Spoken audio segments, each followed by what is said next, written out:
Assalamualaikum warahmatullahi wabarakatuh. Kami dari kelompok 3, di sini kami akan membahas tentang masalah-masalah dalam aktualisasi kalam, imamah, khilafah, dan takfiri.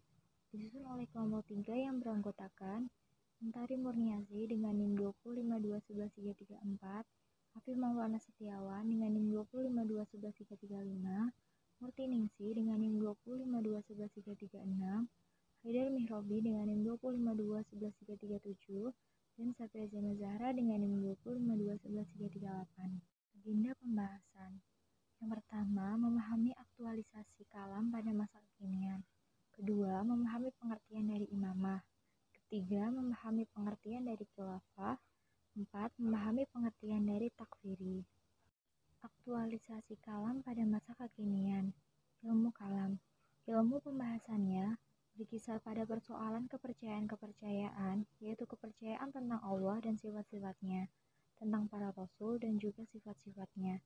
Demikian juga kepercayaan terhadap berita-berita atau asam-syiat yang dibawa kitab suci dan nabi seperti alam gaib, hari akhir, kebangkitan, dan alam akhirat. Pola pikir dan metode penyimpulan yang digunakan dalam sistem berpikir keilmuan Islam. 1. Pola berpikir deduktif, yaitu pola pikir yang sangat bergantung pada teks. Pola pikir ini menganggap rumusan hasil pengamatan indera terhadap realitas itu sebagai ilusi karena sifatnya berubah-ubah dan tidak meyakinkan. Maka dalam pola pikir induktif tidak ada sesuatu yang bersifat ilusif, karena semua yang dikenal dalam alam empiris oleh manusia dapat dijadikan bahan dasar ilmu pengetahuan. Yang kedua yaitu model pola pikir bayaniyah, yaitu suatu cara untuk mencari dari lembaran-lembaran kitab sebagai legitimasi atas suatu tindakan hal tertentu. Dengan demikian, pola pikir ini menggiring orang ke arah model berpikir yang bersifat justifikatif, dengan menggunakan nas-nas yang sudah tersedia sejak abad-abad yang lalu. Yang ketiga, pola pikir induktif. Pola pikir induktif lebih menekankan pada pengalaman empiris, sehingga dalam model ini, pola pikir ini memiliki anggapan bahwa setiap ilmu pengetahuan bersumber dari realitas empiris historis, yaitu suatu realitas yang dapat ditangkap indera, dirasakan oleh pengalaman, dan kemudian diabstraksikan menjadi konsep-konsep, rumus-rumus, dan dalil-dalil yang disusun sendiri oleh penemunya, dengan menggunakan bahasa hasil olah pikirnya. Yang keempat, pola pikir abduktif. Pola pikir ini sebagai tuntunan zaman kekinian yang mengutamakan kebenaran sesuai dengan kenyataan. Dengan pola pikir ini, seluruh bangunan keilmuan dapat dikaji kembali melalui pengalaman dan pengamatan yang terus-menerus berkembang dalam kehidupan praktis kemasyarakatan, tidak terkecuali bangunan keilmuan kalam atau akidah. Maka tidak ada hal yang tertutup untuk menerima kemungkinan perubahan sesuai dengan tuntunan zaman. Aqraun 1990-272.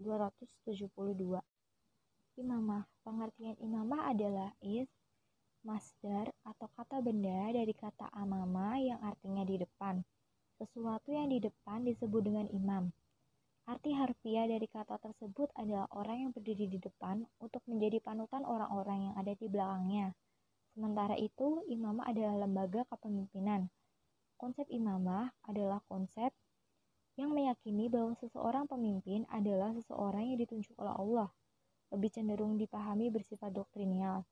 Hal ini ditandai dengan adanya berbagai persyaratan tertentu yang harus dimiliki seseorang untuk menduduki posisi iman. Tujuannya yaitu untuk menegakkan dan mengatur masalah-masalah masyarakat dan kesadaran akan kemestian. Adanya individu-individu yang memiliki kemampuan yang bekerja mengelolanya, serta menegakkan budaya dan hukum-hukum agama dan membimbing umat di jalan kebenaran. Dari masalah imamah ini timbul aliran-aliran ilmu kalam. Sampai hari ini di kalangan Syiah terdapat ajaran keimanan kepada imamah yang merupakan bagian tak terpisahkan dari keimanan kepada Allah. Pemikiran ini muncul dalam ungkapan Islam sebagai al-din wal al-daulah. Islam adalah agama dan negara. Menghadapi kontroversi terhadap doktrin imamah ini, Tabat At-Tabai memberikan beberapa argumentasi penting. 1. Secara logika dapat dipahami bahwa manusia senantiasa berubah dan Rasulullah SAW pun menyadari hal itu. Sementara itu, manusia pun berganti generasi sesuai dengan zamannya. Namun, proses pembimbingan ke arah kebenaran ini tidak dapat berhenti begitu saja selepas wafatnya Rasulullah SAW. Oleh karena itu, untuk mencapai kesempurnaan manusia dalam memahami ajaran-ajaran Allah diperlukan kepemimpinan dan menjalankan tugas ini secara terus-menerus. Kedua, orang yang menduduki posisi imam dan menjalankan fungsi imamah ini memerlukan syarat maksum atau terpelihara dari kesalahan. Kriteria ini tentu saja bukan perkara mudah, sebab sebagaimana kita tahu bahwa ulama saleh sekalipun belum tentu memiliki derajat ini. Maka dengan argumentasi ini, seorang imam adalah orang yang berasal dari kalangan Ahlul Bait yang ditunjuk oleh Rasulullah SAW secara langsung sebagaimana terlihat dalam redaksi Al-Quran Surat Al-Ahzab ayat 33. Khilafah secara harfiah, khilafah berarti penggantian atau suksesi. Maksudnya adalah penggantian kepemimpinan selepas Nabi Muhammad SAW. Bukan dalam kedudukannya sebagai nabi, namun sebagai pemimpin umat. Orang yang memegang jabatan khilafah disebut dengan khalifah. Namun demikian, kata khalifah kemudian menjadi populer diartikan sebagai kepala negara dalam Islam sepeninggal Nabi Muhammad SAW. Menurut Muhammad Baqir Al-Sad, kepercayaan Allah kepada manusia dengan kekhalifahan di bumi disebabkan kedudukan manusia sebagai makhluk yang unik di antara unsur-unsur yang lain di alam semesta yang berperan sebagai wakil Allah di bumi, dan melalui khalifahan ini ia menjadi mulia sehingga para malaikat bersujud kepadanya. Takfiri merupakan deklarasi teologis bahwa seorang muslim telah menjadi murtad atau seorang adalah kafir atau suatu tindakan atau ide merupakan kekafiran dalam Islam. Hasan 2017. Takfiri secara umum berartikan dengan mengkafirkan orang lain. Ideologi takfiri tidak ada hukum kecuali hukum Tuhan. Zarabozo 2005. Jargon tersebut mengkonstruksikan hal yang hitam putih dan benar salah. Tidak ada toleransi sehingga pemahaman ideologi takfiri sulit untuk memberikan toleransi dan menerima perbedaan dan cenderung sulit untuk diajak berdialog. Takfiri hanya diizinkan jika berdasarkan bukti yang jelas dan tidak dibantah.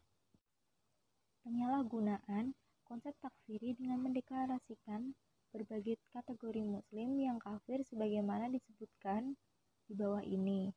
1. Orang Islam yang melakukan dosa. 2.